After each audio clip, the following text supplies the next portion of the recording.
right, looks like we're going. All right, folks, welcome to another episode of Going South. I'm real excited today to talk to Shane Hazel. He recently ran for the U.S. Senate in Georgia. We'll talk about that hopefully in a little bit, but Shane is originally from Michigan. He currently lives in North Georgia. He was a Marine between 2001 and 2009, I believe. Special ops, maybe. Force reconnaissance at the time. Okay. Yeah. Spent time in Fallujah, a couple of other places, right? Got his BA from the University of Georgia in International Studies. In 2018, he made a congressional bid as a Republican. And as I said earlier, this past year, he was on the ticket with Sonny Perdue and John Ossoff in the general, not the runoff. But he is a libertarian. That's one of the reasons I wanted to talk with him. I would say kind of a strict constitutionalist. Is that fair to say? I'm more of an anti-federalist. I'm probably, I guess, a constitutional expert, and so I think you're not wrong when you say, hey, if you're going to govern in terms of a founding principle, it's got to be what we agreed to. Gotcha. Yeah. So given that I've been talking to everybody from anarchists to conservatives, and I've had a hard time talking to conservative folks because folks won't talk with me. But I really wanted to talk with Shane about his bid, about what it was like to get on the ticket. You're pretty adamant about ending kind of regime change wars as well, ending the Fed. You're the first kind of libertarian person I've known that talks about empire.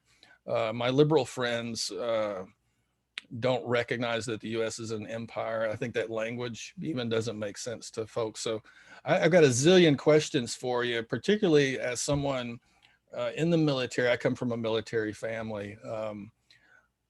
Very few vets will talk about the U.S. as an empire. And I'm just wondering kind of, when did that realization happen for you? Was it when you were deployed, or was it prior to that, or...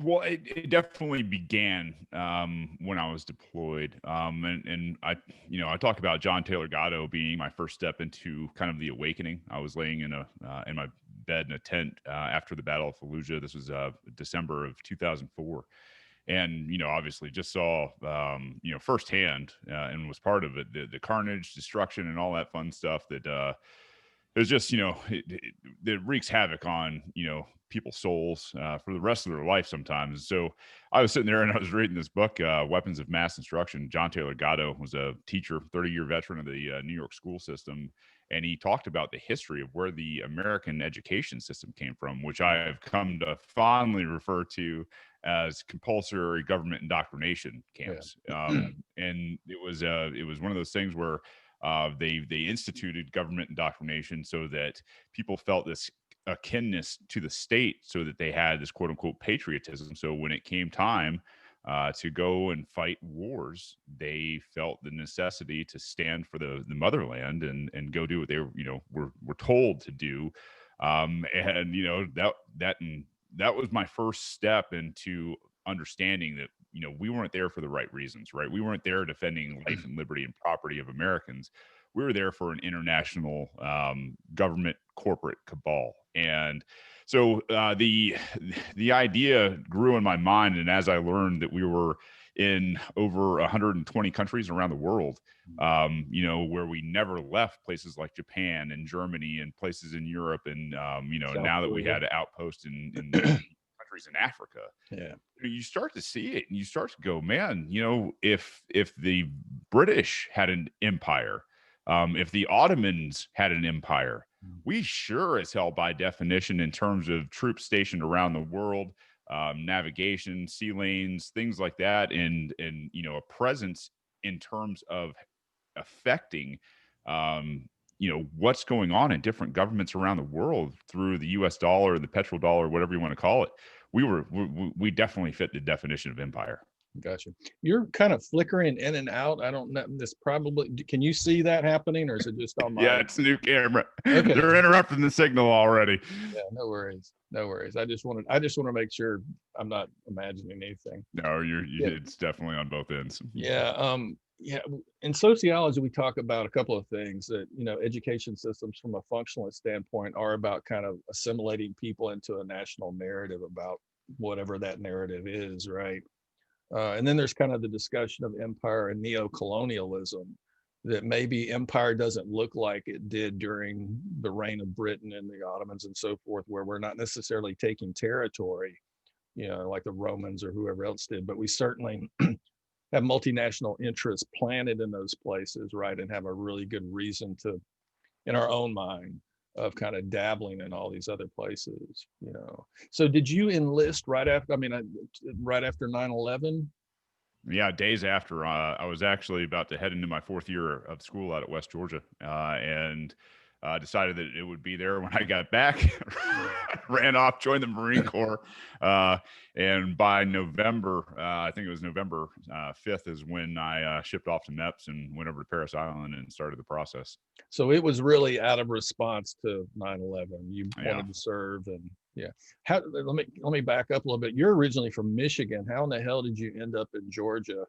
And where on the where in the Michigan thing are you? My mom was tired of the cold, wearing extra Yeah. layers and all that kind of stuff, and parts of my family were already making the migration down here. Aunts and uncles, my grandparents, and Gotcha.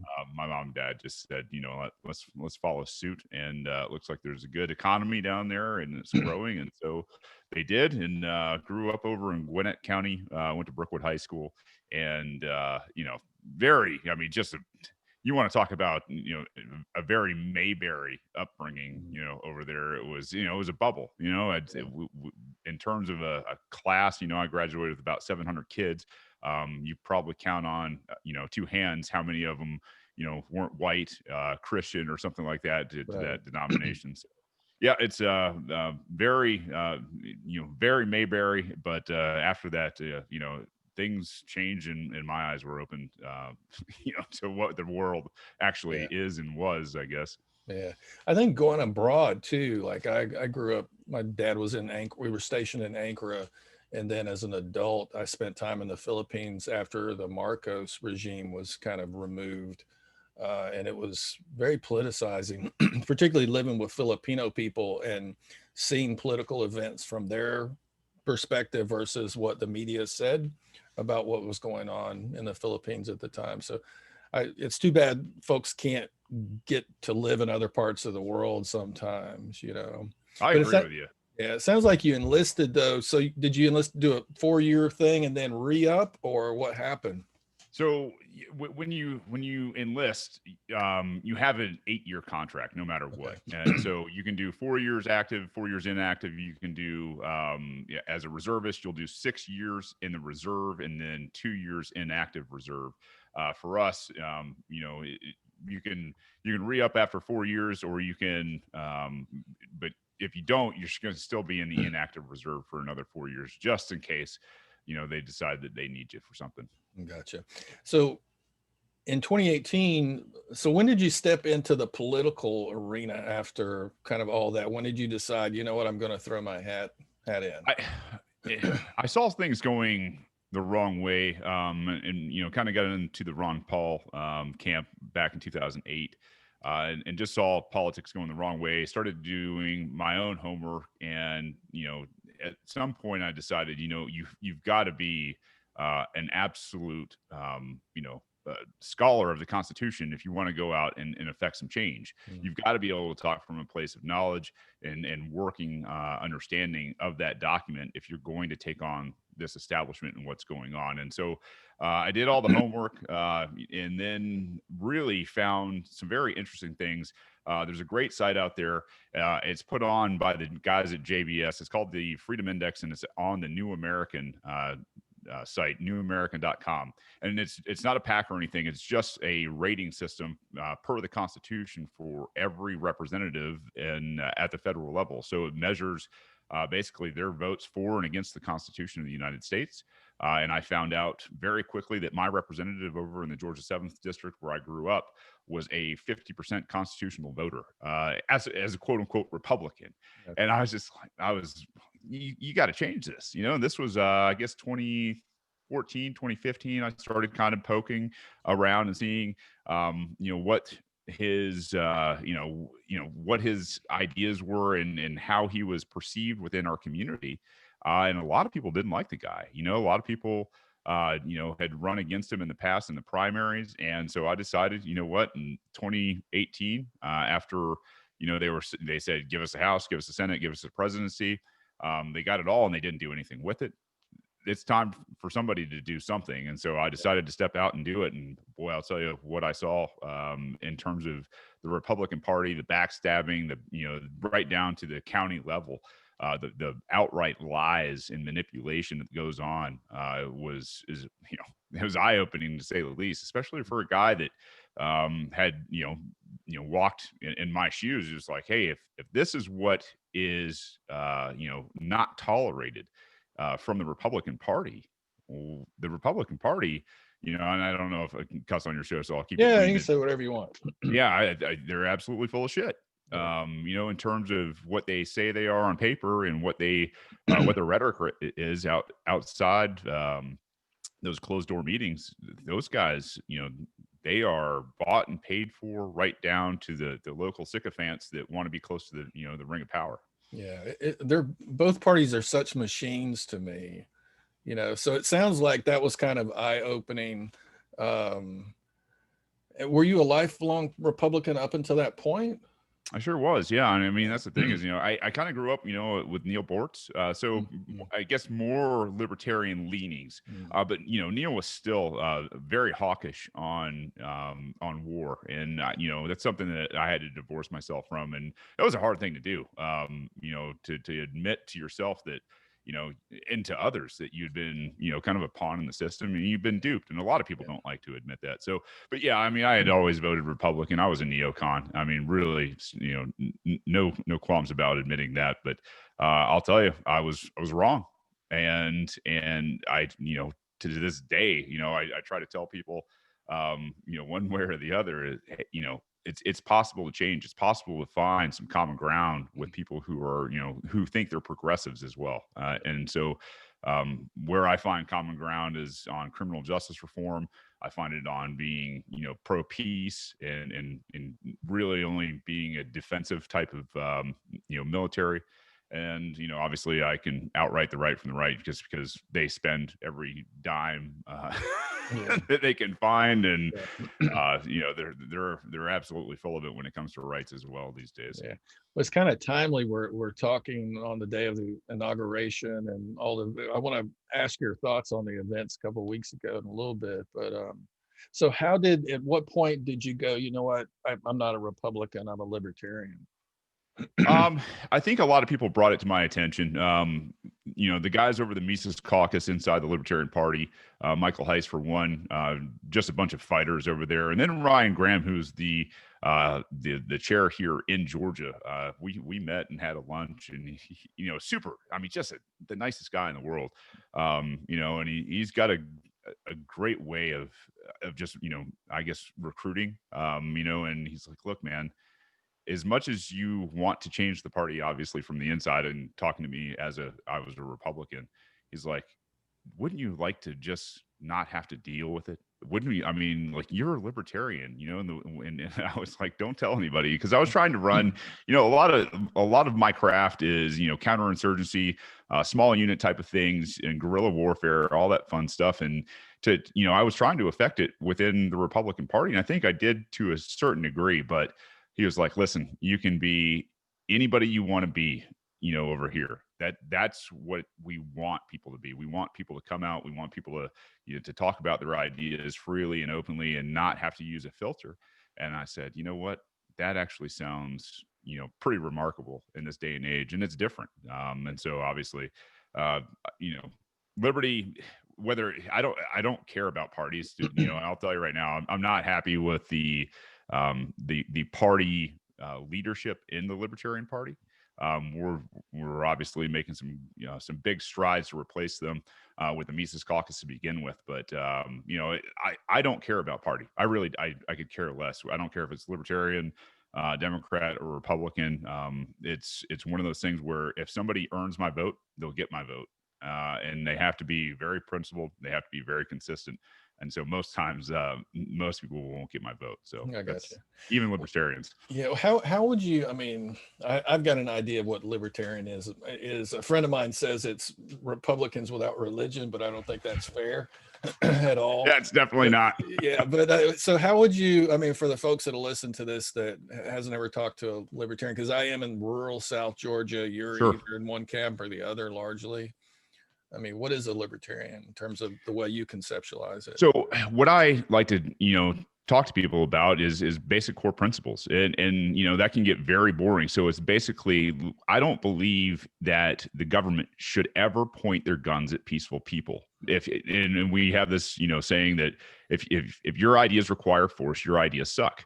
It's, you shouldn't ever be pointing guns at peaceful people, and that's across the board for anything and everything. Republicans get into trouble when they try to force their morality on people, right? They'll say, well, if we allow cannabis use, then we're going to have bigger problems. Well, here's the problem is what that breeds is animosity. It breeds what we're doing is sectioning off a certain amount of the population who is peaceful, and we're criminalizing them. Democrats do it the same way with your rights to guns, right? And so it's one of those things where if you can just get both sides to see, hey, listen, those guys aren't hurting anybody with their guns, and those guys aren't hurting anybody with their cannabis. If they commit real crime, which we do recognize as murder and rape, kidnapping, assault, coercion, vandalism, property damage, theft and robbery, right? And fraud. Those are real crimes. And so anything that the state acts as the hurt party, we don't recognize that either, right? The state is a legal fiction. So we don't recognize the state can ever be a hurt party where they can go after people. So that being a libertarian is that for me. And it's, and I should say, I think most people who consider themselves libertarian or liberty leaning can understand that message and help disseminate it. Yeah. Can I rattle off some of the characteristics that I've always thought of as libertarian, and you can tell me I get them wrong again? Yeah. Small government, especially federal government, right? With little intervention into the rights of the individual. I think there's a premium placed on individualism, right? I've had libertarian friends that wanted to decriminalize all drugs, right? Even sex work. Again, the individual is kind of sacred in this kind of framework. Sure. I mean, are those fair characteristics? Yeah, I mean, and the thing is you'll get in the liberty movement, you'll get anything from big L to anarchism, right? And I'd like to maybe dispel the idea of anarchism because a lot of times what you hear in this day and age is, oh, there's anarchy in the streets of Seattle. That's it's not anarchy. Anarchy by definition enjoys neutrality. And it could be bad or good. It's what people make of it. Chaos, on the other hand, is what you get in situations like this, where the government has become lawless and they're not sticking to things like the Constitution. If we agree that the Constitution is a contract of the states and of the people for the people, and it's not adhered to by the government, that's when you start to get chaos. And that's when you start to get bureaucracies that grow. And that's when you have their interests in the deep state and agent provocateurs that are intermingling with places like BLM, Antifa, places that are funding them, like, a lot of the MAGA guys, right? Like they've worked their way in to make these people all more violent, to stir them, to ignite them to violence, because as soon as you have violence, you invite the state. Right. So yes, are we pro individual freedom on sex work and drugs and everything else? We are not pro murder. We are not pro assault and coercion. But a lot of people, like, if somebody does that and then commits a real crime, we think they should be punished for that crime. Yeah, I think the anarchists in my life they probably don't put the same I guess value on individualism. They're probably more collective, I would argue. Definitely not hierarchical, right? And would argue most institutions create conflict by having hierarchies, and people, it's kind of Hannah Arendt's work on totalitarianism, or Weber's work, right? Where when we get these jobs, we become the roles and lose our humanity and do terrible things. And I mean, is it fair to say too that, talking about how the power elites, what I would call them, use agent provocateurs and so forth. I mean, I felt like the stuff going on at DC, you know, again, I think our country, and help me if I get this wrong, the elite have a long history of using the average American as fodder, whether it's Yeah. on the Yeah. battlefield or in the political battlefield. I mean, Yeah, I is mean, that fair? for any of your listeners that are big buffs of history, a lot of what's overlooked in our history is the anti-federalists, and the anti-federalists, were prophets. They absolutely predicted exactly where we are today over 244 years ago, and they said, "Listen, we don't need to be a federal union. What we need to be is a very loose confederation of states." And what they did is they called them the aristocratic combination. They use the terms bugbears and hobgoblins to tell people of all the fears that they should have of not being a union, of debt, of Indians, of foreign nations, of war, and things like that. And they obviously instilled that fear and got their way, and they've done it ever since. Yeah. Well, I guess I always get nervous with Republican folk and conservative folks when folks put, and again, I know I live in an empire. I'm trying to figure out how to participate in it as little as possible. Right. And I Right. think at the same time, I think it's probably the greatest experiment in human freedom, ever. Whether we'll get there or not, but I live in a state that if the feds hadn't forced desegregation, right? I mean, how do you handle the things that the state has done to kind of counter the argument for states' rights when states' rights actually might be tyrannical or might be utterly racist or utterly exclusionary? You know what I mean? Yeah, I mean, we're still talking about government, right? We're Yeah, still right. talking about force and coercion of the state, and that's libertarians stand against it at the federal level, at the state level, even local level. And so, in terms of saying, oh, hey, one level of government is, more tyrannical or less tyrannical than the other. Yeah, yes, maybe so. In maybe I can dispel this idea too. Is Republicans and Democrats, I don't think you'll ever have the fair discussion where they'll sit there and say, listen, our utopia isn't perfect. Like, as libertarians, we're not going to sit there and tell you that it's all going to be perfect. What we are going to tell you is at least you are not going to be forced by the state to participate in things you don't want to participate in, whether that's your money, whether that's your liberty, whether that's your property, whatever it is. So when it comes to the issues of things like slavery, where the federal government came in and quote unquote destroyed slavery in the South. Well, did they? Or have One we all form. yeah, right. Say one And form. like this giant experiment, Yeah. I think it's more of a giant experiment in, comfort and illusion is what we've gotten used to, because let's face it, these guys point guns from us at every level of government and extract our wealth and our liberty and our property, and they use it for whatever they want. And they do it for, generations in the future, for God's sake. So yeah, it's not that we're, ever going to be for slavery. That's obviously that's That's not an extreme example. I for just think sure. about like desegregation. I think about federal OSHA regulations on workers' rights. You know what I mean?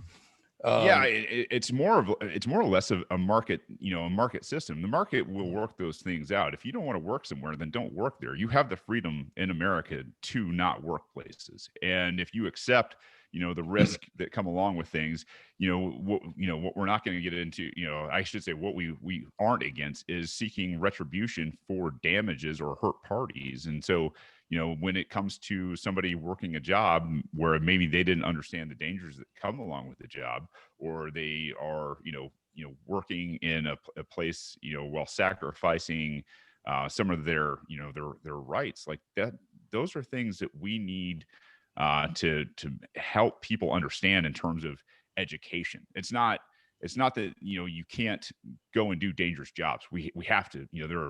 There are loads of dangerous jobs that we have to do or choose to do because of the risk and reward. And so, you know, what I should say, all, libertarians should be striving for is to allow people to assume the risk in their lives and then pursue it.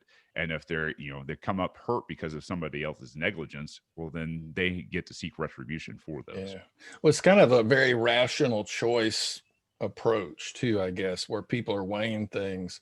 And those of us on the left would say there's larger social structures that everybody just can't pick up and move, right? Well, and let's talk about that too, right? Because as libertarians, a lot of times we're like, you think that you have to be in a libertarian type society. You don't. In a libertarian type society, you could still live in a commune. You could still decide to participate in more of a socialist pooling, if you will. If Republicans want to put together compounds or whatever it is to keep people out of their area and say this is our private property and we only want people who will do X, Y, and Z here, right? It's kind of like when you move into a neighborhood, if you sign into a covenant, you sign into a covenant, and now there's some people have legal grounds against you. It's the same thing with a libertarian society. You want to go join a commune? Great, go join a commune. As long as people aren't using force and coercion against people, then I think we're okay. I think that's where we gain a lot of ground as libertarians. Is we're not trying to control what type of society you live in. We want to give you the freedom to live in whatever type of society you live in, and we can all get together and live amongst each other. Even if it's I'm in a libertarian society, somebody else is in a that sounds kind of utopian. Well, it's not. I mean, in terms of hetero kind of geneity, in terms of everybody's choice, my only question is if people are competing over common resources they need, right? Like water, space, whatever other resources there are. Again, I'm not trying to sell you on the idea that I'm a fan of the federal government, because I'm not, but yeah. So, but is it fair to, I mean, are you in the camp? Well, I heard you say a couple of things. So kind of free market economics, the market will sort itself out.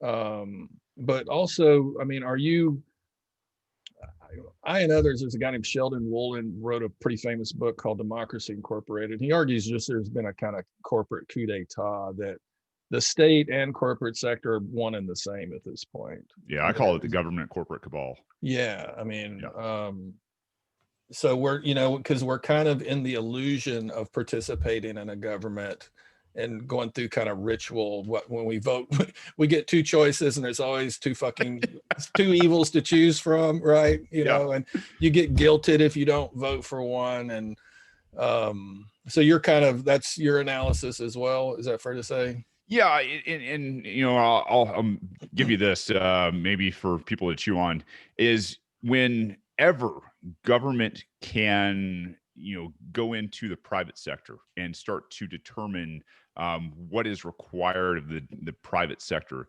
they're perverting the market. And whenever they can pervert the market, then they are open to the influence of the market as well. And so that's what we've seen within the United States is, once they started to go and use the interstate commerce clause, where they can involve themselves in, every business and every facet of our lives, what you started to see was very rich and powerful people in this aristocratic combination dealing with their buddies in government saying, hey, listen, I need you guys to either make a policy or a law or open a bureau to manage this kind of stuff. I'll make sure that you have campaign funding if you will make sure that my business or my industry is protected from outside influence.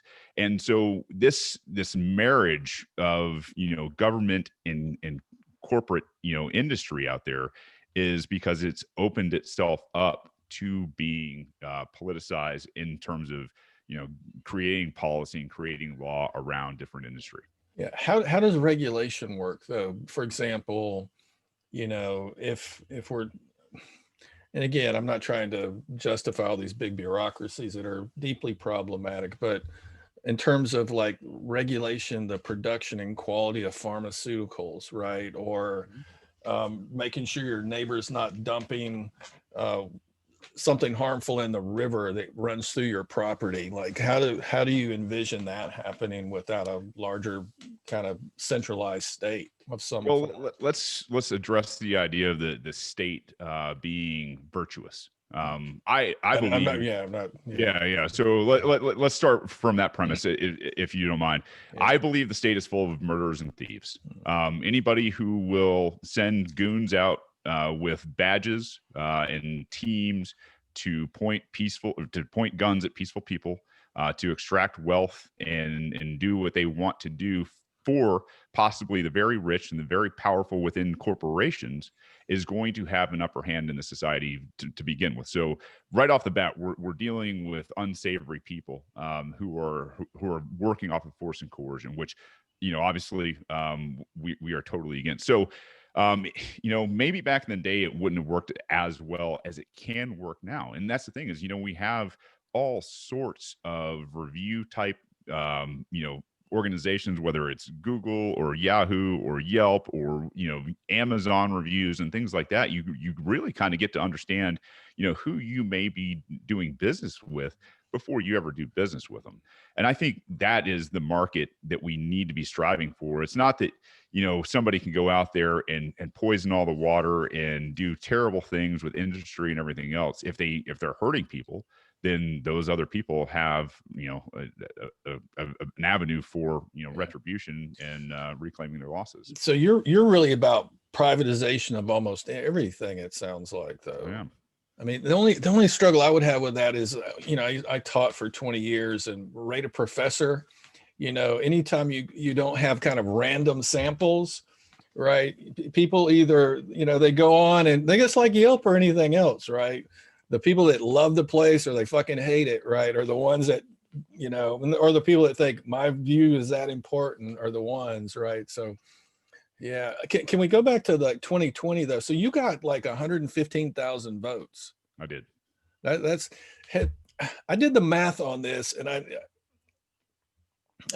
know I'm wrong, but I would argue have you got any shit from the Republicans for that? Like, no, and have the Democrats and the implications of this, I'm sure you've thought about it, right? But I did the math, and if you weren't in the general, right, and those votes would have went to David Perdue, there wouldn't have been a runoff.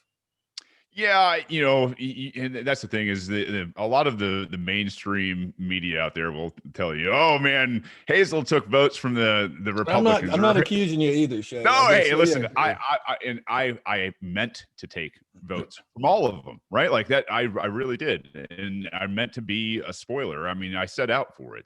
This was one of those moments in history where I wanted people to see what was really going on. Yeah. David Perdue, as a quote unquote Republican, has a 20% constitutional voting record. Yeah. And Alexandria Ocasio-Cortez, she's got in the 40s. So in terms of exposing a guy for who he is, that was easy for me. The fact that he stood against rights and stood behind things like Feinstein's fixed nicks, gun control, and was the deciding damn vote for the ISPs and the intel agencies to be able to go out there and grab all the information they ever wanted on you. Like that's a real big deal. And so did I maybe hurt Perdue?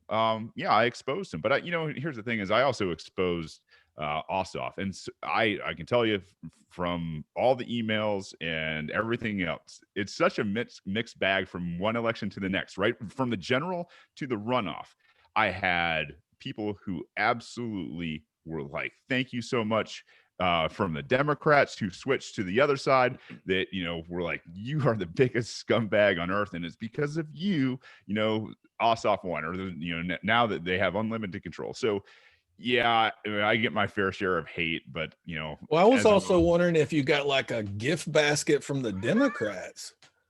No, you know what I mean? No, but it has. You're talking to somebody that voted for Ralph Nader years and years and years ago, and saw him get thrown under the bus. So I'm just curious. Yeah, no, I mean, there were a lot of people who actually reached out and said, thank you for what you did. Unknowingly, like, hey man. And I said, I don't support your guy any more than I support that guy. And that was the thing is I didn't see them as different. I saw them as marginal, maybe at best, razor thin. When I look at Republicans and Democrats, all I see is more spending, more debt, less freedom. and more war. And so between those two options, boy, like I said before, I'm not going to I'm not going to give anybody my endorsement. I'm definitely not going to give them my vote if they haven't earned it. And neither one of those guys did. Yeah. The other thing I did a little research on you today. You're an advocate for psilocybin use for kind of therapeutically and so forth. Yeah. Yeah. Um, I will tell you, I haven't. I at some point I plan on it because I'd like to understand it. And I'm one of those people. I'll tell you, personal drug use. Like I'm one of those people. Like if it comes from Earth and you're responsible and you can moderate things, then you shouldn't really have any real problem with these kind of things. And what's more draconian than saying, "Hey, man, you can't do something with Earth that right. you're a If you natural have that being." plant on your property, you're going to prison. Yeah, but So we're free, Shane. We're free. What are you talking about? We're free. right, we are Yeah. free. Well, Repeat I after just bring me. it up because the research, I mean, before a lot of those drugs, including DMT and other things, were put on Schedule 1, I mean, they were being used therapeutically with great success, Yeah, and I'm someone that's interested in ayahuasca as a therapeutic, particularly for heroin addiction, opioid addiction, PTSD, chronic depression. It seems to work, and hopefully things will loosen up. I I agree know. with you. I think Colorado decriminalized mushrooms, and I think Portland just decriminalized practically everything. Everything. Yeah, Yeah. yeah, Yeah, and that was the Mises Caucus that was behind the psilocybin decrim in Colorado as well. And yeah. so, we work on issues in towns and in counties and in states as well. And it's amazing. That's the thing is like you talk to people, especially parents, right, who have maybe a child with an affliction. Seizure disorders and yeah, Boy, it's like, yeah, golly, how less, what kind of empathy are we showing to parents that just want to provide a better life to their yeah. kids? Yeah, I'm all for, the right of anybody to try anything that they need to improve their life, especially if it's from earth and natural. Yeah, yeah. I knew people that were in Oregon that were microdosing to combat depression, and according to them, it worked better than any over-the-counter pharmaceutical. So there's hopefully we will continue down that road. The other thing one of the things about libertarians, all libertarians I've met are largely white dudes. Like what's going on with that, Shay? Like, and I think I've got some answers to that. And so there's kind of that question, but also one of the things you said, if you would have won the Senate, that you would just do one term, that you're not interested in being a career politician. So I don't know if you're going to run again in the future. Is the point to win, or is the point to, like you said, upset the duopoly, or to push particular issues, or push a candidate one way or the other? So kind of two questions there. White guys are all libertarians. It's always white dudes. We're very white dudes. Well, yeah, I mean, it's disproportionately white dudes, and that kind of is linked to my other question. For example, in a state with 3 million black folks, hearing white dudes talk about liberty makes no fucking sense. Like all the black folks in my life are worried about getting shot by the cops, and are just, they're triaging other issues. So, for Yeah. example, we have a local conservative that's a real big advocate of constitutional carry and rants all the time about limitations on gun rights, right? But in the meantime, we had a cop brutalize just a black dude walking down the street earlier last year, broke the dude's wrist. The cop wasn't disciplined at all caught I on think I body saw cam. that down there. Yeah, dude, Like he broad got damn daylight on the side. promoted, Shane. He got fucking Yeah. promoted. Yeah. Right. So when folks of color in my life, and I've done a lot of prison work trying to get people out of prison that are there for stupid ass reasons, right? Yeah. When they hear white dudes talk about liberty and freedom, they're just like, what the fuck are these guys talking about? Well, maybe I'll tell you, so somebody that's closer in these inner circles and knows, who's who, right? I'd point anybody who might be a melanated being to Maj Touré or to Eric July. I mean, two guys that I know, they are absolute pillars within our community. Like, that's the thing, is like, Maj and Eric July are amazing speakers. They are amazing men, and they get it, and they can sit there and they can talk to, people that I don't have credit with, right? But at the same time, if I can sit there and say, hey, that politician over there or that sheriff over there shouldn't be doing anything in terms of contacting you, caging you, killing you, or disrupting your communities, right? And that's the thing, is, once you can start to move into that area where, hey, you're harassed because of what you look like, because of what you drive, how the tint on your windows, if somebody's having a damn bad day, and it's because it's become accepted in those areas. And that's a giant problem. You could sit there and tell people, I've tried to reach out to like Killer Mike in Atlanta, and trying to push a understanding. Hey man, I don't want to control your neighborhoods. I don't want anybody to control your neighborhoods, but the people who live in your neighborhoods. And if you can understand what real law should be, and what this, fiat law is, where there's a prison industrial complex and police unions and sheriff's unions and things like that, will take anybody's law and say, oh yeah, hell, we'll enforce that. We got you, man. Like, I don't care if it's, the legislature that's democratically run or a legislature that's Republican run. When they pass laws, every law they pass comes with some dude pointing a gun at some peaceful person, and that's got to stop. So I don't know, maybe predominantly, is seen from the outside world, is because there is millions and millions and millions of dollars spent at disinformation to try to paint us as crazy people that are, Libertarians as crazy folks. What's that? Do you think libertarians are painted as crazy people? Oh, I absolutely. Yeah. Really? I see it all the time, and I see, ridiculous things out of the mainstream, the propaganda out there that, oh yeah, they're socially liberal and economically conservative. Well, that doesn't really do, us a whole lot of justice. So I guess, to the first point is, I wish people knew more libertarians, because I'll tell you, I see them in all shapes, sizes, forms, creeds, colors, and I think it's amazing. I've had, just becoming a libertarian, I had more people from the LGBTQ people, come out and be like, oh, wow. I'll tell you right now, when I ran as a Republican, I couldn't bring those people to the table. I lost friends that were lifelong friends when I ran as a Republican. And the thing is my stance on on people not having to go to the government to get a marriage license was exactly the same. Yeah. So I guess my answer would be, we're not. There's a lot of us who speak out and speak up who are males. A lot of us use colorful language, like myself, and maybe, people want to hear that kind of shit because, let's face it, if dude's got a successful show, he's running for office and he's doing things and he's talking like a guy who's been around and has a lot of experience. Like, sometimes that kind of stuff just rises to the top because of the way we are as a society. Now, the second question was, I forgot, to tell you the truth. Well, can we just stay with the first one for a little bit? Sure, because, sure. Yeah, because it'll come to me.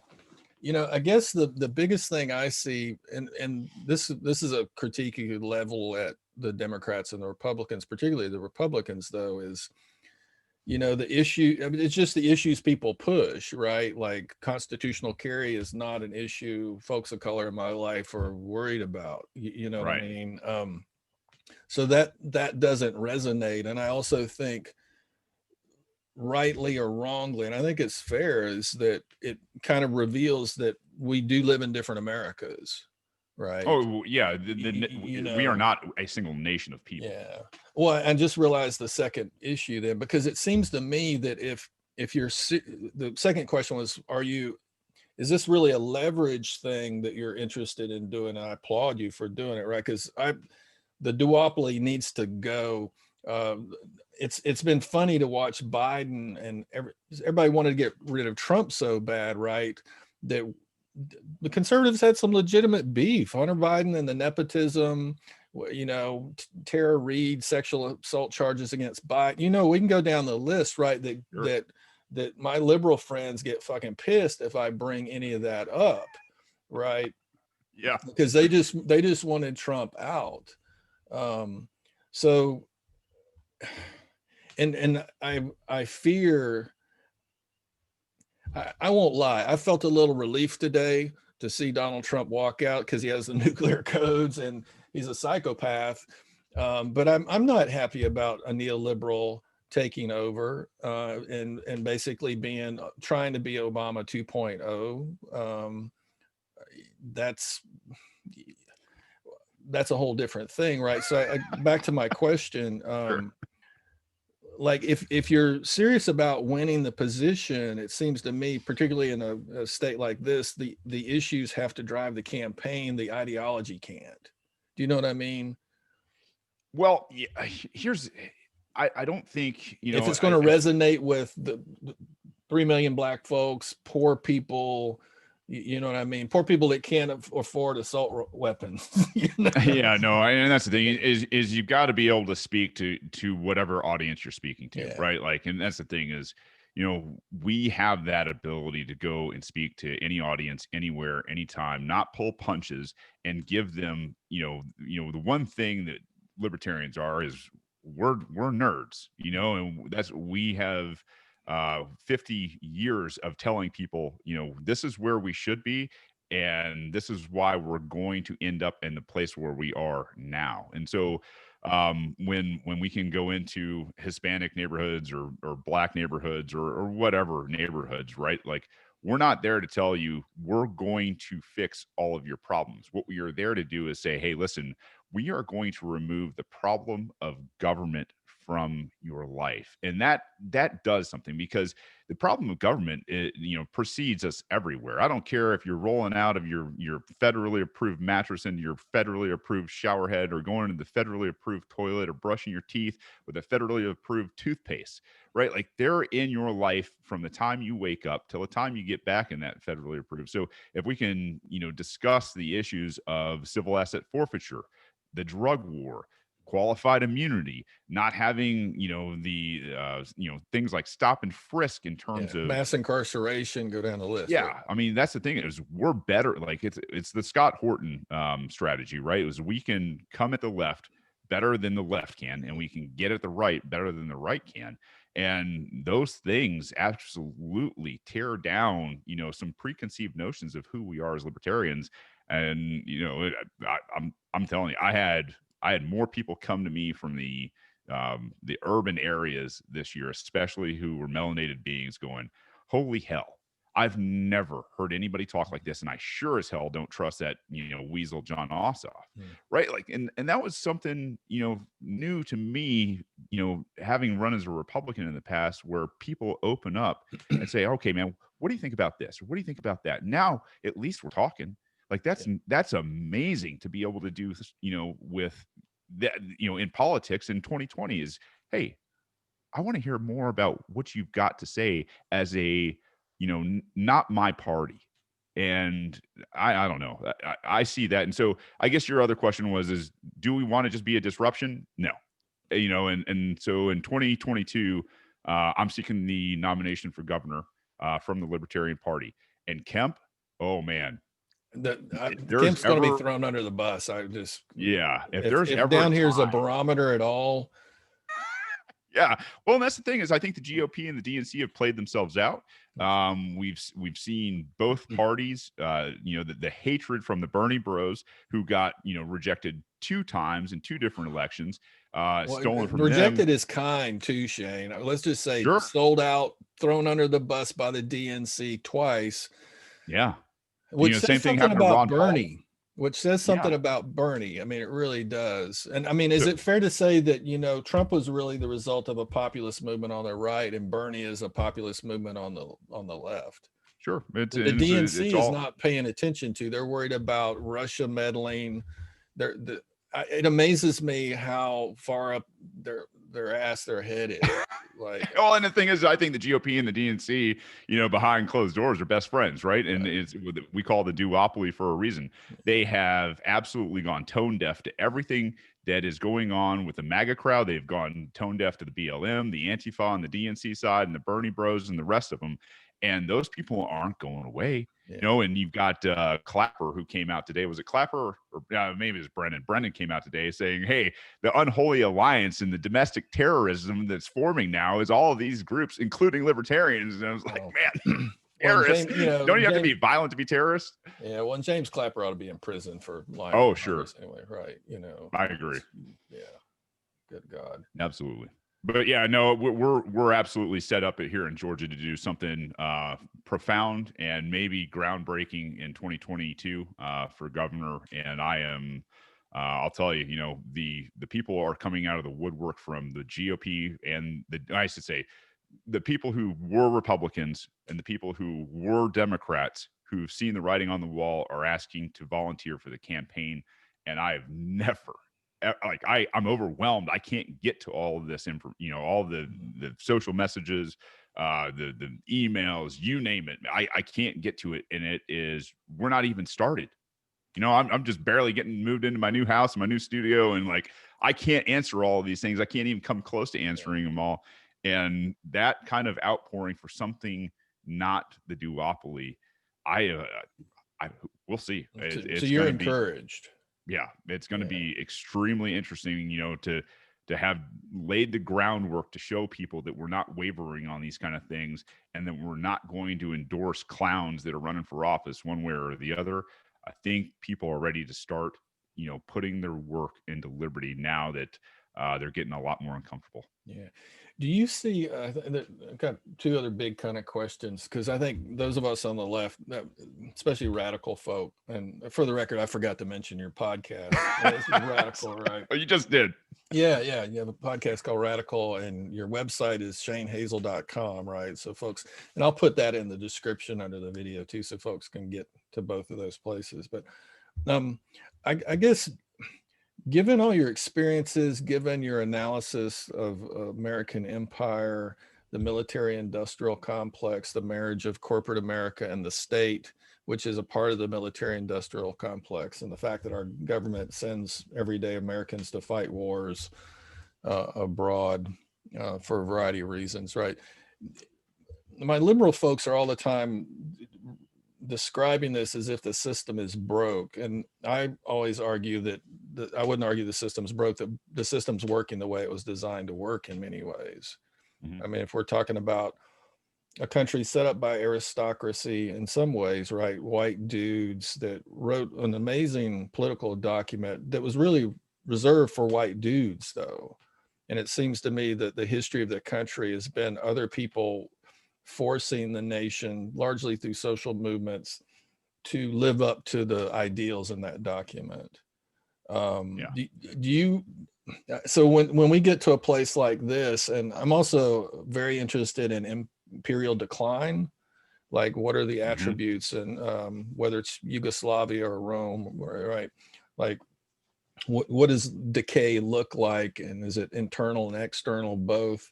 But in terms of, because I saw you refer to kind of, well, let me ask it just simply, like, is that a fair analysis, or do you think that the thing was just to begin with and that it is broke? Do you know what I mean? No, yeah, I think it's a simplified version. So, like I said, I think we experienced, you know, the most freedom any nation has ever seen from after 1776 right up till the Constitutional Convention under the Articles of Confederation. There was nothing wrong with the Articles of Confederation per se, right? They'll tell you in government indoctrination camps that it was too weak. And that's something that was left over from the Federalists. The Anti-Federalists, you know, told everybody, "Hey, this is a coup. What they're doing right now in terms of taking power and centralizing it is a coup. They will use all of these clauses inside of the Constitution, the necessary and proper, the general welfare, the interstate commerce clause, you name it, to broaden their powers, and they've done so. So it's all come, you know, according to plan. Hamilton would be, you know, dancing the jig right now. Guys like Patrick Henry and the rest of them, you know, they Thomas made Paine. yeah, they made some calculated remarks and made them, you know, adopt the Bill of Rights. But yeah, this system is absolutely operating exactly the way I think they wanted it to operate. It serves obviously the aristocratic side of nature, and that that's changed, right? And we have Well, any I don't know. Let me throw out a theory here, like, sure. because I think it was James Madison in the Federalist Papers said that the purpose of government is to protect the opulent from the masses. um, but back to what you said a minute ago. For me, and I could be wrong about this, but as a nation kind of founded on literally genocide, right, and the taking of land from the people who were here.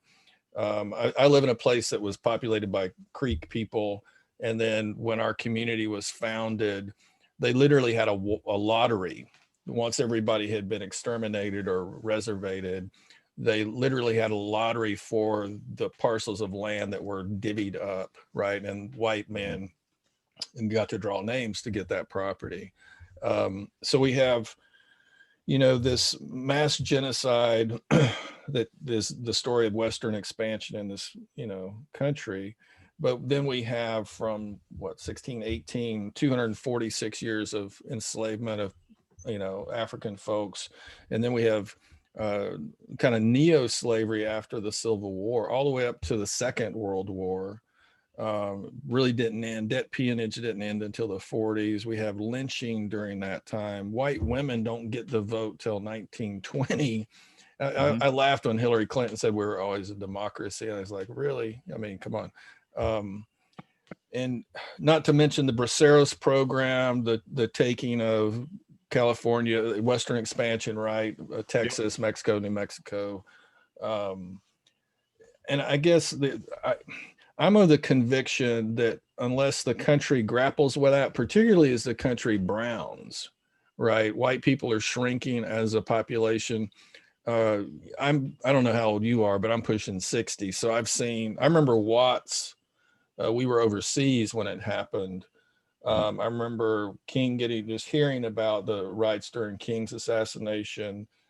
LA would go down so Ferguson, it's the American story again, because we haven't reconciled with, for me anyway, that history, and come to terms with that history. And it seems to me that is kind of, that also, in the social changes we've had in the last 40 years are what Trump and many conservatives want to push backwards. I mean, the thing I always wanted somebody to nail Trump down on was, when was America great, and great for who? I've Right. often said the same thing, because there are certain parts of the population that will be like, well, what do you mean great? It wasn't great for us. Yeah. And that's a fair statement. It really is. I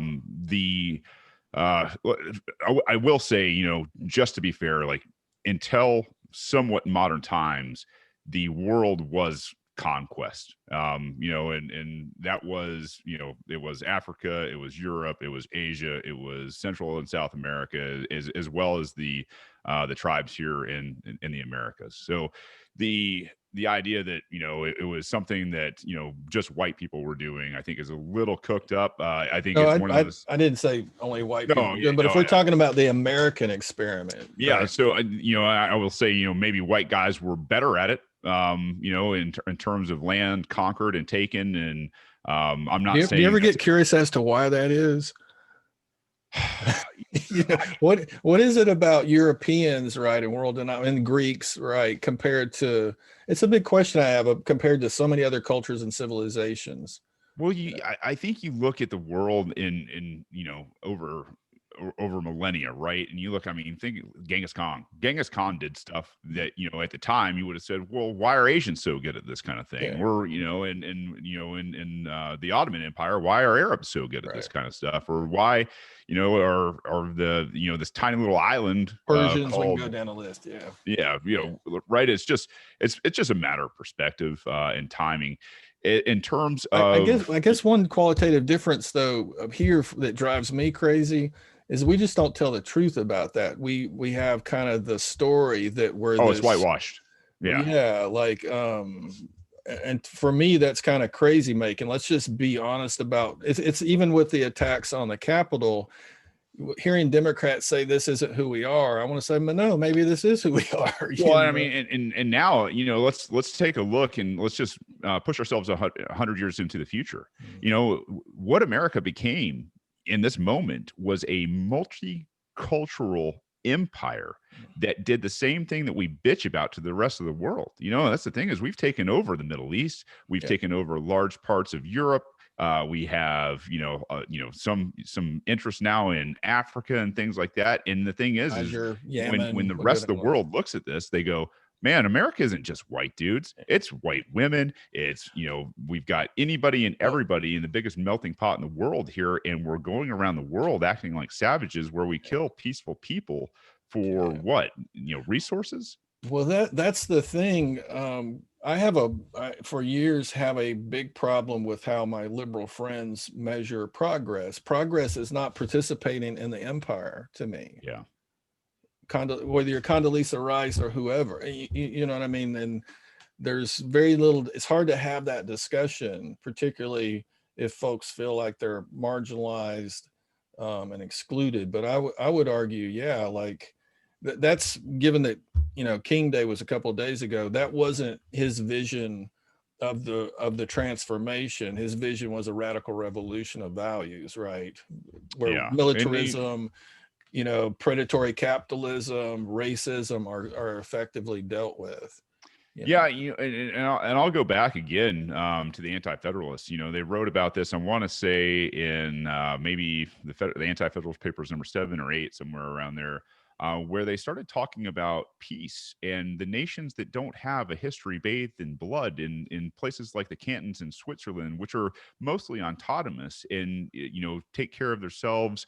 The nationalism is at all-time low in those types of places. And really, their story of peace is really one of those things that we should be emulating, and that's decentralization. So I get into that in terms of when we look at, what the state could and should be, is, boy, man, if we can avoid the quote unquote heroes of empires and things like that, is the people that we build state monuments to, boy, I think we're going to be extremely better off as people, even if we're not remembered.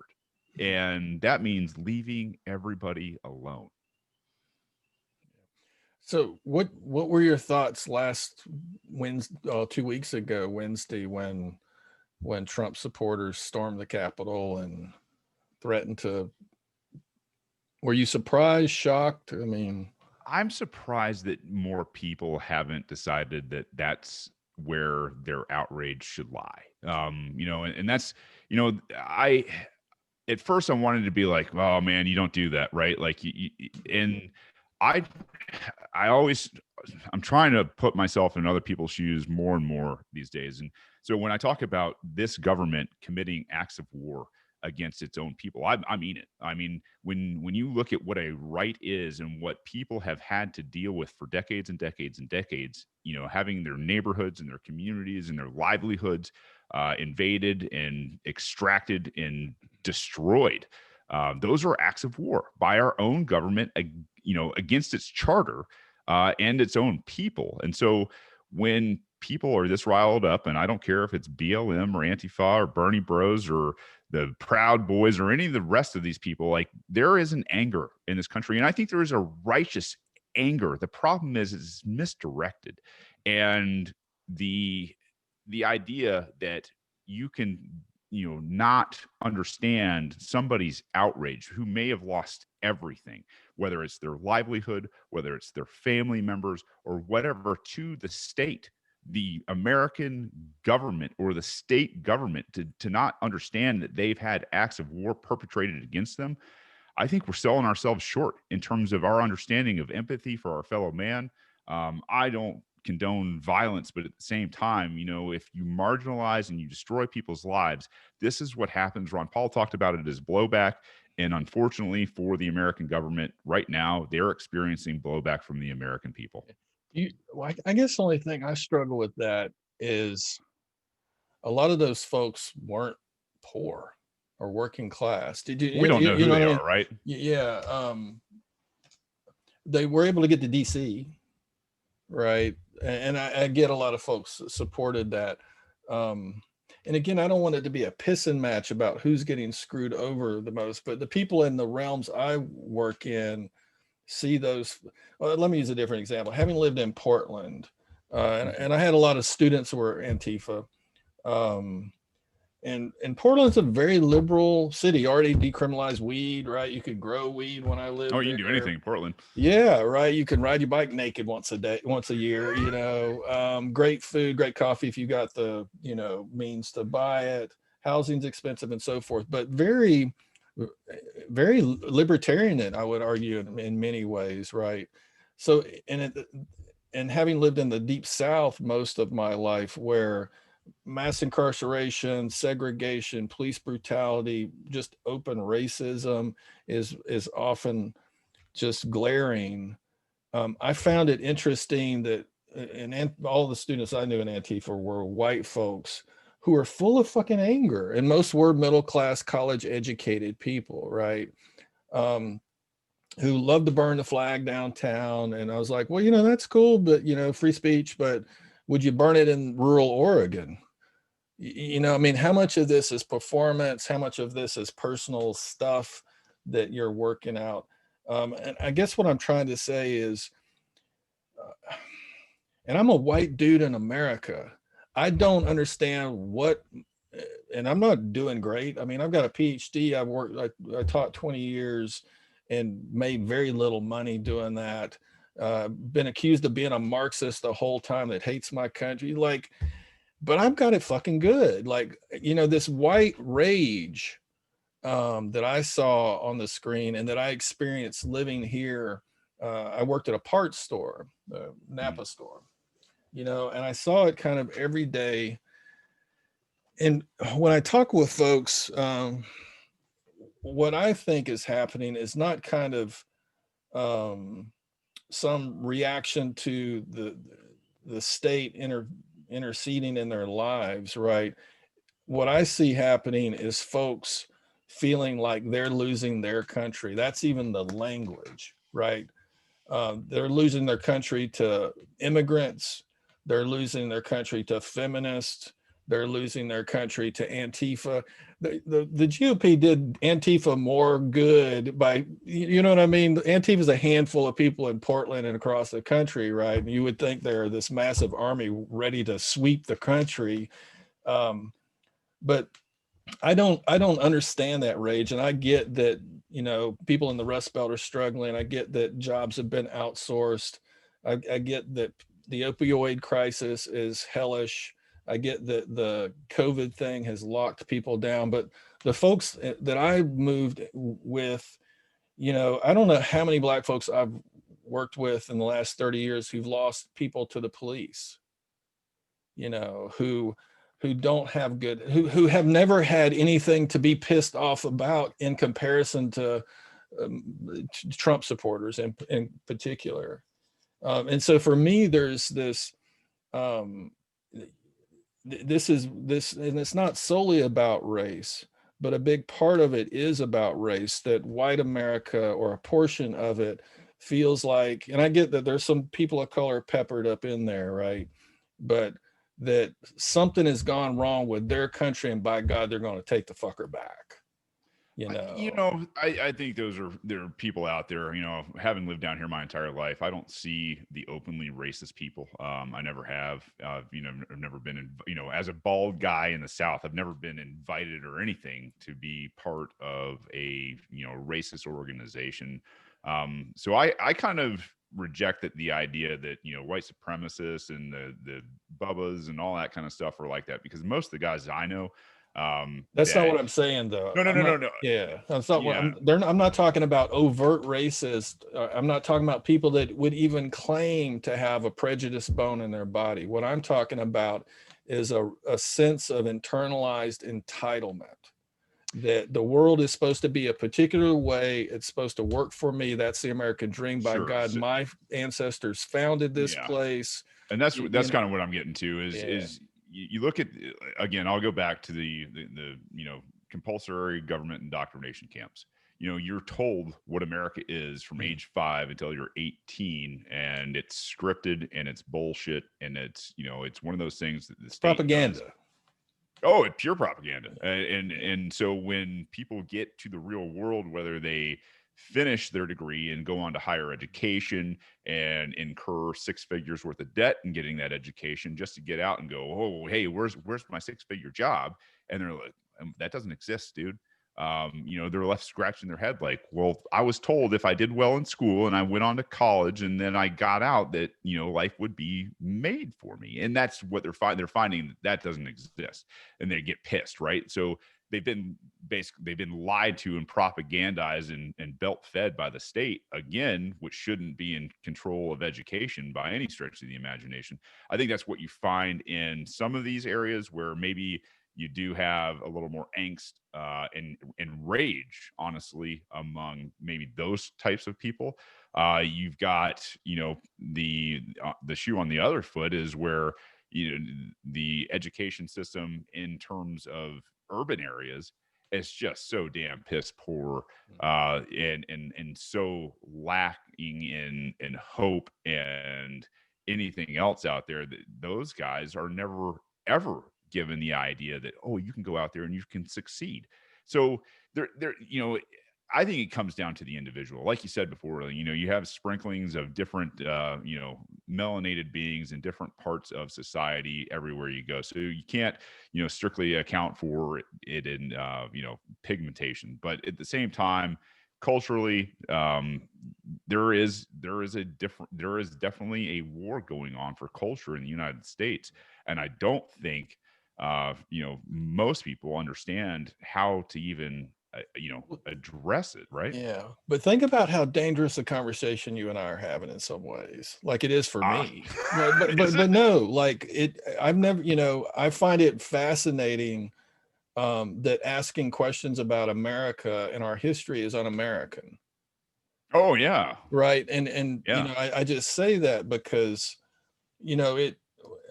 I've listened to the pundits, pontificate about why folks kind of swallowed up the line of the GOP and Donald Trump about the election being fraudulent and so forth. And that's a whole nother conversation, right? But the story they've been told about their country and their place in the world is a myth too. Well, it's all a myth, Right, right? Like right. So we've been swallowing lies our whole life, right? So that, why wouldn't we just swallow some more? because so at some point internally, like I had to deal with it. Um, Was People that don't. tough for you to like? Because it sounded to me like you had. I mean, it was tough for me Yeah. to come to terms. And I don't mean to interrupt you, but do you know what I'm asking? Yeah. So was it tough for me to admit to the world that I was wrong? Yeah, Well, I think no, it's no, no, no, no. Was it tough for you to discover that what you had been told about a country that you loved and you were willing to go die for wasn't what you were told? yeah, I was extremely tough. I mean, to admit that to yourself, and really to be able to evangelize that to other people, Yeah. to tell, hey, young man, listen, I'm 40 years old. I've been in your shoes. You want to go join the Marine Corps? Let me tell you why maybe you don't want to do that, right? Like I do this all the time with guys. Like, listen, the fight for liberty is here. You would be surprised, and I think this is probably getting to one of those underlining moments where Americans need to have the conversation within their own head is you've been duped. I guarantee you, if you're a Republican or a Democrat, and maybe even a libertarian, at some point you were duped in your life, and that is a hard conversation for somebody to have with themselves, because nobody likes to be the dummy. Nobody likes to think that that they were so indoctrinated and so blind to the indoctrination that they got to the point where they are in their life, right? It's what makes up who you are. It's how you identify. It's the people that you've befriended and loved, and a nation, quote unquote, or a country that you would die for. Like Well, that's a that and not only huge that, is it fair to revelation. say that a lot of people will love you as long as you're supporting that narrative, Yeah, I'll tell right? you, that's take it from a guy that could have come out and said MAGA, MAGA, MAGA, Trump, Trump, Yeah. Trump. I'm a war hero, blah, blah, blah. Or you could have Man, went to Blackwater. the thing is I could have been, I could have done that. I probably could have had, like you had Marjorie Greene, a QAnon lady down here in the Georgia 6th district, get elected because of things like this. And you're sitting there going, like, this is the easiest, most, least resistant path. I could do that, but it doesn't make any sense anymore. So why? So that kind of personal shift you had, like I had the same thing, but not to the degree. I tried to be a ranger twice. I went to take the physical. I wanted to be a badass, right? Yeah. Mainly just because I was pissed off and wanted to hurt people, and that seemed like a legitimate reason. It wasn't super. And you're told it's a good thing to do. Yeah, it's especially in the service of your country. Well, and I think there's also, I would argue, the conversation we're having and the questions we raise are because we love our country. It's not about disrespecting the country. We want the country to be what it says it is, right? But I would also suggest to you, like, having, and I don't know why I'm saying this to you, but it just seems important to say that kind of shift you had, that awakening about what you were told and indoctrinated to believe about your country. I would say I've had that around race too, like kind of diving off into the world of folks that didn't look like me, whether they were Native American out in New Mexico or Chicano or Black, and moving with them in their daily world made me realize, holy shit, like everything I've been told is bullshit. And these folks literally are living in a different reality than I am, and they can't do what I do, and they can't say what I say because there's different consequences for them. You were on a show, for example, it was Frank somebody, he's a libertarian up in New York. There's a podcast, and you're talking about Larry Sharp. Yeah, Larry, sorry, not Frank, but okay. Y'all were talking about the Floyd killing. Mm-hmm. The George Floyd killing, and you said something about, because I felt this way too one time, that all those people were standing around as he was being murdered, right? And I remember you saying in the podcast, like, how you would have done something, right? And it reminded me of a moment. I used to live in Greensboro, North Carolina, and I was doing all this work around police deaths before it was kind of, it's been going on since Du Bois wrote about it in 1910 and then before that. But I was working with a Black family, middle class, their college educated kid had been killed by the cops. And I'm sitting in their living room, and it's nicer than anything I grew up. My parents were working class. These folks were the model of the American, good American, but, middle class. And there's pictures of this young guy who's in his 20s, just started his life, gets killed by the cops. And all I could think of is, why don't you just take the cop out? Like, if it were my son, like, somebody would have to pay, and I didn't say anything, but I felt that way. And I remember talking to one of the Black folks I went with to the family. We were driving back because we were strategizing on what to do.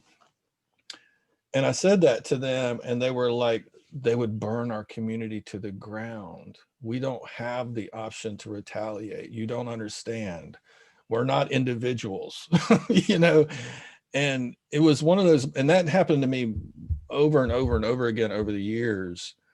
And I realized, holy shit, not the whole American thing that I've been indoctrinated about, and the whole race thing is kind of the same thing. And I am utterly oblivious to what I can do that other people can't do, and not only that, my choices and my political focus are shaped by that so fucking much, and then I had conversations with women about this shit, man, and found out, it pains me to know women aren't safe every day in the world, and that we accept that as normal.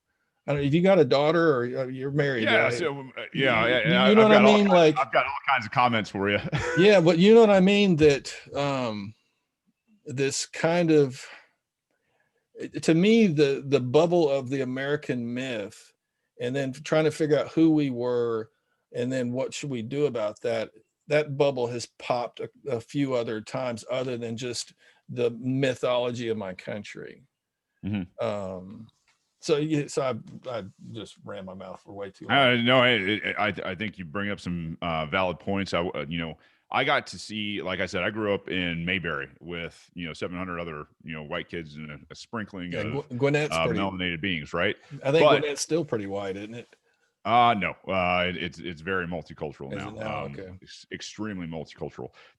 But when I went off to West Georgia, that changed quite a bit, and then obviously the Marine Corps changed completely. Yeah. And the thing is, you get you live with each other, and you are from anywhere and everywhere. Yeah. I won't say that there are a lot of kids who come from wealthy backgrounds, so you're really this hodgepodge of American working families, Right. and you get to you learn really.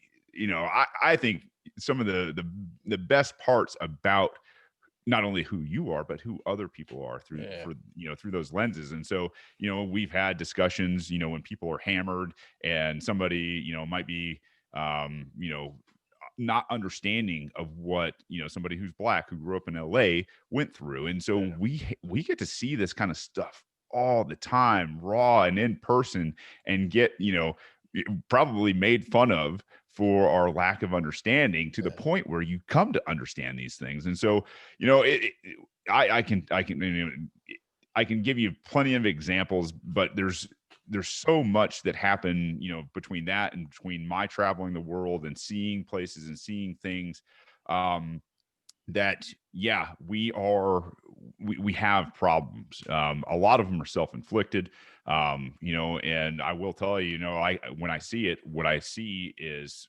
problems that are inflicted by those own communities upon themselves because they don't understand the ideas of freedom and liberty, instead of living in I terms think of. that's a dangerous proposition. It sounds like what the conservatives, the Republicans say to Black folks, that they don't know any better to vote for the Democrats.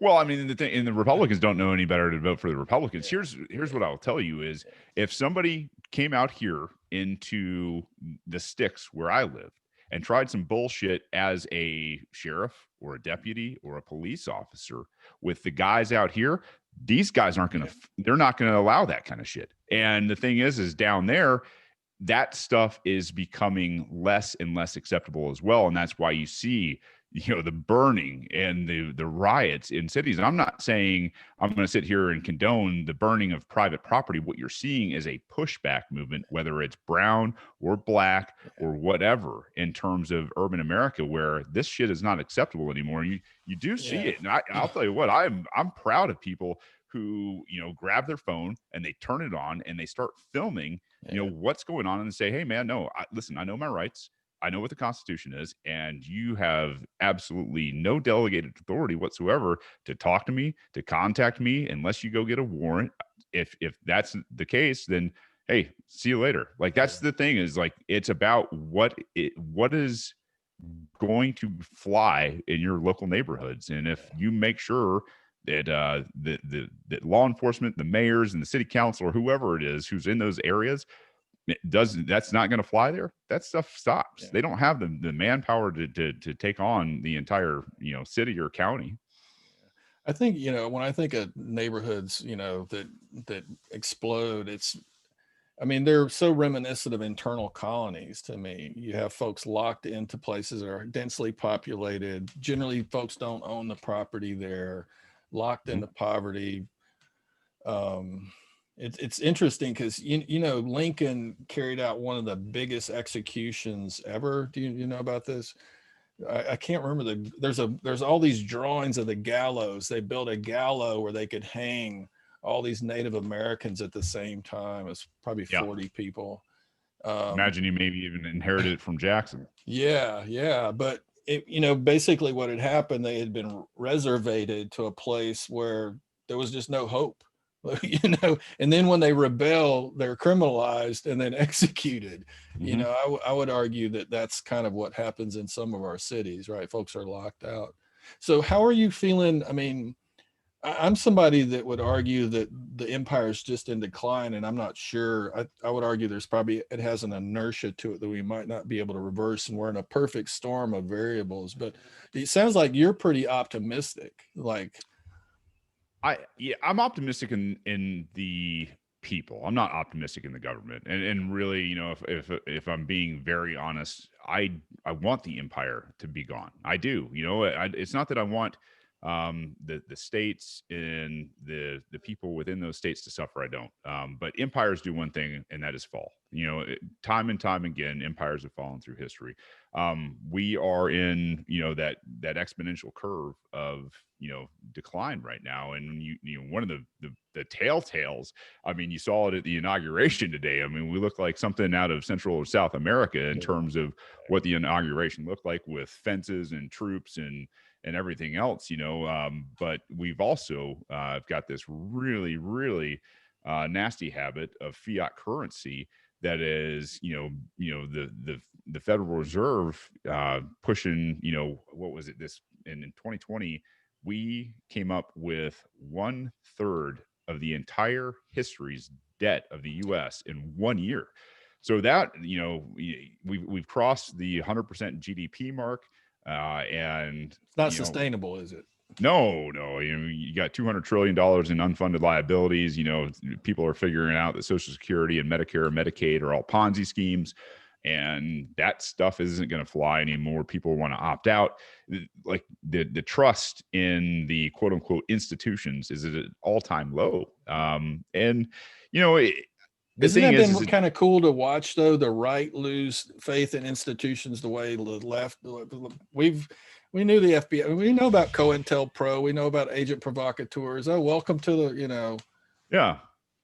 It is. It's really neat to see people wake up, and that's the neat thing about that is, had in 1984 anybody told anybody that paid attention to politics that the USSR would dissolve mostly peacefully, and the 1860 that we would have more freedom in America for people with melanated skin in 5 years, or in 1914 when they told women they would probably have the right to vote in 5 years. Things change super fast. The idea that I think this year has shown the American people to be extremely patient to violence for the most part. Most people have been affected. Hell, here in Georgia, we lost over 1 million jobs, and what's happened in terms of violence? Very little. It's really surprising, isn't it? I am especially when you can wear a mask everywhere. I'm proud of Georgians. I'm proud of the American people. Overwhelmingly, it's a small minority that have been, marginalized, that have been abused, that have no faith in the system for very good reasons. A lot of times that have acted out violently, and I don't condone that. But at the same time, I do understand the, acts of war that have been perpetrated against them. So I am hopeful that we can really live together, mostly in peace. One last question. Where are the libertarians on climate change? So I mean, it's a great question. I can tell you where I'm at. We most of us, I think, believe that the climate has always changed over history. So no anthropogenic causes, or well, here's the thing: is if there's going to be change, we think it should be market driven, not at the barrel of a gun. And so what I will tell people is, if you really want to understand climate change, we first need to understand solar activity. We need to understand orbit of the Earth. We understand things like poles changing and everything else that is associated with quote unquote space weather, which we never ever talk about.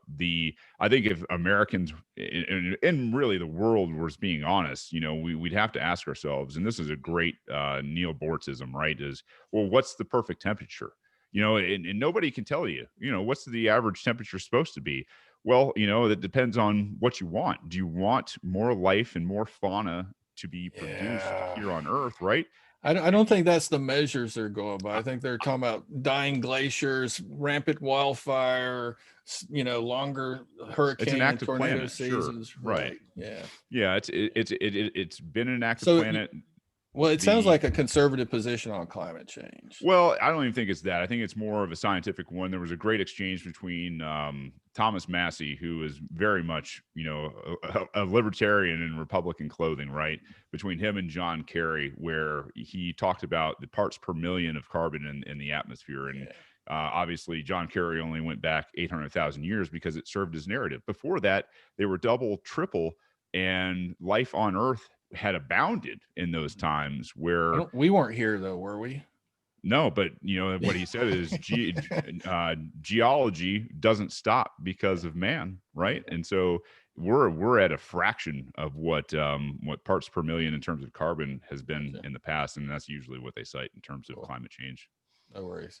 Well, man, anything else we didn't touch on? And I appreciate all the time you've given me. Oh, hey, Mark. No, I've really enjoyed. I mean, seriously, wonderful questions, great interview, and thank you for the platform to sit here and talk about the ideas of liberty and freedom. I mean, that's my whole bent, man.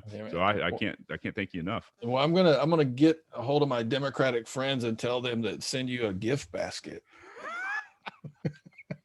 I like. You drink bourbon or like I am. I'm a bourbon guy. Yep. Get you some Buffalo Trace or something, some reserve stuff, or something. For sure. All right, man. Hey, I'll send you a link when I post this thing. Shane, it's been a pleasure. I really appreciate it. Best wishes to you and your family. Stay safe and healthy, and we'll see what happens, my brother. All right, Mark. I appreciate it. Thank you very much. Thanks. Appreciate it.